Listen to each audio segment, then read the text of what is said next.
Yo, the biggest boss in hip-hop just got caught slipping in the worst way possible. Rick Ross, the same dude who spent 20 years selling us diamonds, private jets, and mansions the size of a small country, just got flashed at the airport with his hoodie pulled up like a man on the run. And it gets worse. His concerts, empty. His tickets, half off. His image, crumbling in real time. This ain't a rough patch, family. This is a public unraveling. And Drake? Drake really woke up and chose to bury this man in slow motion, one post at a time. Before we get into it, like, subscribe, don't miss it, nah. So here's the skeleton. William Leonard Roberts II Rick Ross, the self-proclaimed biggest boss, got photographed boarding a commercial flight with his hood pulled tight, and the pics went nuclear across every hip-hop platform in November 2026. This came right after his Port of Miami 20th anniversary tour started showing empty seats and buying it 1-50% off ticket deals across social media.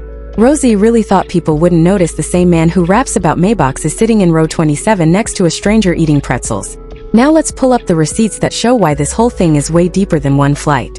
In his own explanation posted online, Ross said, and I'm quoting him direct, "For the ones want to know where my jet at, I obviously didn't get the memo. It's being updated with Starlink. And I chose to fly commercial to Colombia to go party with Trick Daddy." Bro said what? $500,000 Wi-Fi upgrade? On a jet? That's the dumbest flex I've ever heard. When I read this, I had to do a double take. You chose to fly commercial? Nah, Rozay, that's the move of somebody who's desperate to spin a bad look. Back in the day when Ross was flexing to Complex, he told them straight up, "I told myself I would not charter a jet until I was ready to buy it. But I told myself and I waited those 20+ years. And when it was time for me, it was an investment." Yo, this is the same man. Same mouth. Now he chose to sit in economy? Real talk, when I heard this old clip back to back with the new excuse, I was like, this ain't the same person talking. On an old interview, Ross bragged, 9 figures. How'd you get there? It's called hustling nonstop. I have 25 ventures and partnerships. Just got back from Dubai. I'm going to Canada Friday. We in the club out here in the strip club. We performing itself will cover all my expenses for the year. 25 ventures, nonstop hustle, expenses covered for the year. And yet the man is at a boarding gate holding a Ziploc bag of TSA-approved liquids. When I read that quote back, I couldn't stop laughing. That's where he lost the plot. On the Drake beef, Ross said on his own IG Live, "Drake, if you listening to this, homie, listen to me. My shine. I don't want to see you lose. No real want to see you lose. Bro, you unfollowed the man on Instagram, dropped a diss track called Champagne Moments, and played Not Like Us in his hometown. But you don't want to see him lose? Nah, you can't say that and expect people to take you seriously." On Champagne Moments itself, Ross rapped and posted, "I unfollowed you cause you sent a mother cease and desist of French Montana. You sent the police and hated on my dog project." When I heard this line, I had to rewind 3 times. Because French Montana is still cool with Drake. Publicly. So who's your source, Rozay? On flight safety, Ross said on IG, "And that old ass jet you got, they gave it to you free. That's a 1978. Be safe on that drizzy. Be safe on that plane." And then literally days later, Ross's own jet had an emergency landing in Dallas. Bruh, that's not karma, that's a comedy script. When the internet caught that, it was over. Y'all, the timeline on this is wild, and nobody's really laying it out in order. Let me do it for you. Remember that unfollow? It dropped almost immediately after Kendrick's verse on Like That hit the internet in March 2024. Not a week later. Not 2 weeks later. Days. That's not a coincidence. That's a pick-a-side moment, and Ross picked the side against the man who's on 6 of his biggest streaming records. That everyday hustle feature on We Don't Trust You? It landed on track 13 of a project that was already understood as anti-Drake before it even dropped. Rozay knew what building he was walking into. He wasn't ambushed. He signed the guest list. His Champagne Moments video? Dropped right on the heels of Drake's Push UPS leak. Not months later. Days. That's when you know there wasn't a real strategy, that was a panic response. Remember that Vancouver show? Went down in July 2024. In Drake's country, Ross's DJ played Not Like Us. On Drake's soil. And within minutes, one of Ross's associates was unconscious on camera. Any smart person with real advisors would have said, "Let's not do this week in this city." But Ross doesn't have real advisors. He has yes men. Now peep this. That commercial flight photo? Public flight records showed his private jet had reportedly been inactive for several weeks before that airport moment. Weeks, not days. That's not a Wi-Fi upgrade window, that's a something's up window. And when Drake dropped a music video filmed beside his own private jet, just after the airport pics circulated, bruh, that's when you know Drake is playing chess and Ross is playing Uno. Then there's the Meek Mill project. Too Good to Be True dropped in 2023 and peaked at number 23 on the Billboard 200. 23. For a Rick Ross and Meek Mill album, 10 years earlier that project would have been top 3 easy. That number wasn't just a chart position. It was an early warning that the audience was already drifting before Drake ever swung. Ross didn't notice. Or he did and pretended not to. So Rozay really did this 3 days after Kendrick lit the fuse, in the middle of a war he wasn't equipped for? That's terrible timing, bruh. Nobody's talking about the specific word Ross keeps using. Chose. I chose to fly commercial. Zoom in on that one word. In PR, when somebody says chose, it means they're trying to reclaim a story that already got away from them. Nobody who's genuinely getting a Starlink upgrade on a private jet leads with, I chose. They just say the jet's being serviced. The word chose is the tell. That's Ross admitting the narrative got out of his hands before he could catch it. And opposition really didn't catch how much that one word gave up? That's embarrassing for a man who built a career on control of his image. The hoodie itself. Zoom in. Ross has spent 20 years on camera in linen shirts unbuttoned to the belt, gold chains stacked, sunglasses on inside. The whole persona is about being seen. So why on this flight on this day is he suddenly wrapped up like a witness in relocation? Body language nerds already caught it. That's not a fashion choice, that's a man who doesn't want to be photographed. If you don't want to be seen, you're not proud of the moment. Simple as that.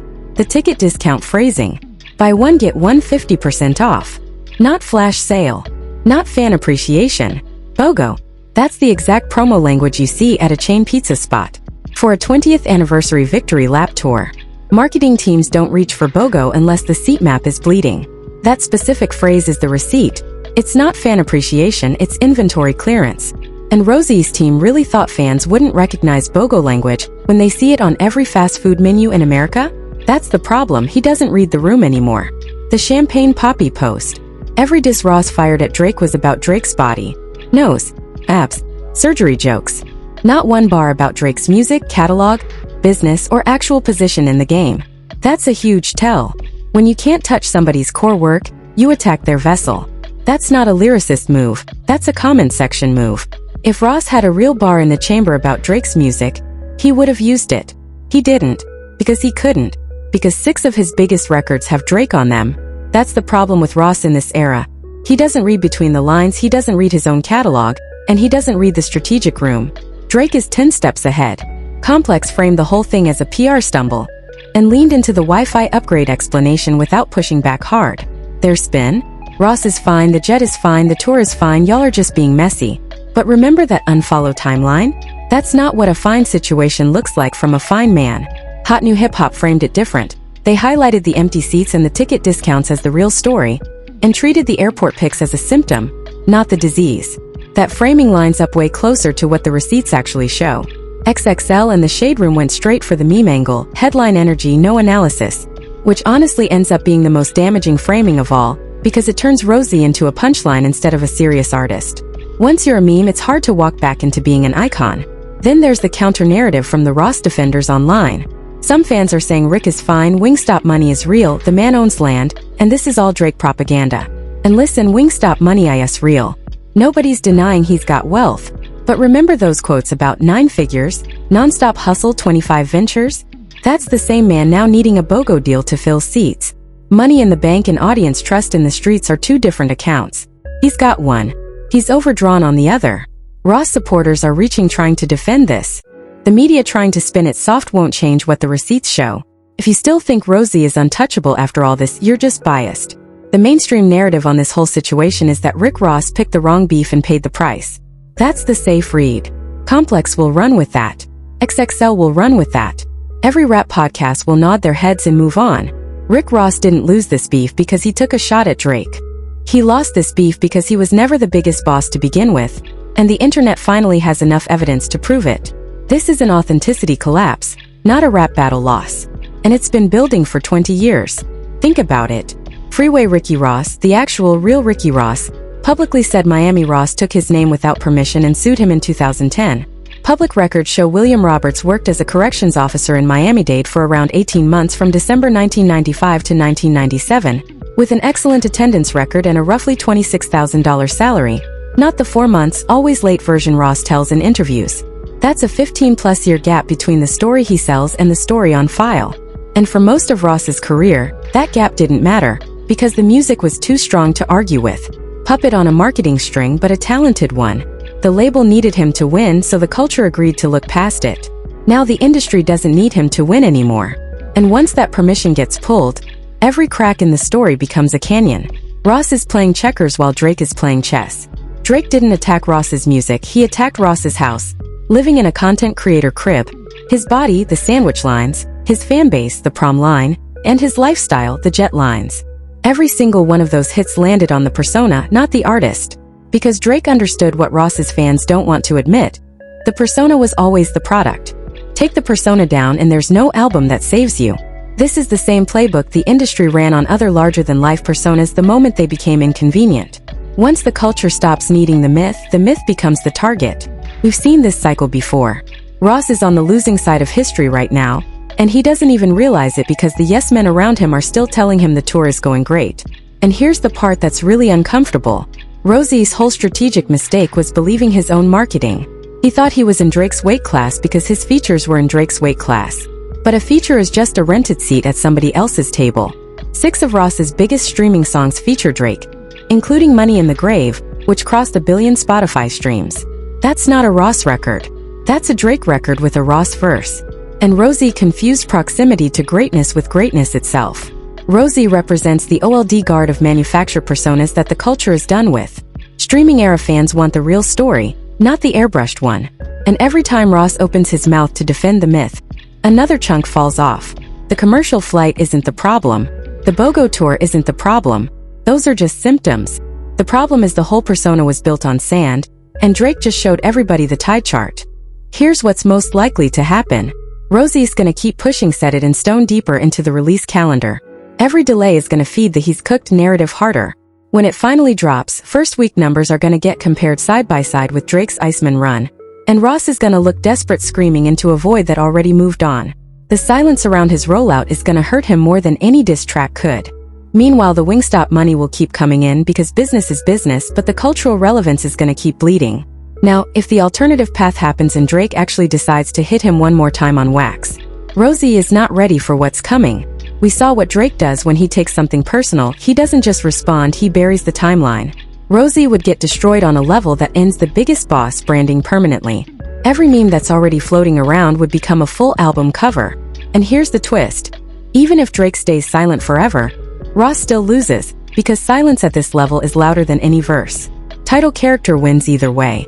Looking at the bigger picture, this moment is going to be remembered as the exact point where the manufacture boss era of hip-hop cracked in half. Not just for Rozay, for the whole template. The next generation of rap fans doesn't want a guy in linen shirts telling them how many Maybachs he has. They want the receipts, the paperwork, the story that holds up under a public records search. Ross's legacy is about to get quietly downgraded in every greatest rappers list on YouTube by this time next year. Watch the placement drop from top 30 to honorable mention real quick. 5 years from now, people are gonna look back at this stretch as when Rozay's untouchable status died in public. He's watching the culture move on without him, and there's nothing he can do about it because he already spent the credibility he needed to fight back. Thanks for watching. If you enjoyed uncovering the real story, smash that like button and hit subscribe so you never miss when we expose what everyone else is too scared to say. Ring that bell for notifications. And if you want more truth bombs like this, click on one of these videos next. Trust me, you'll want to see what we found.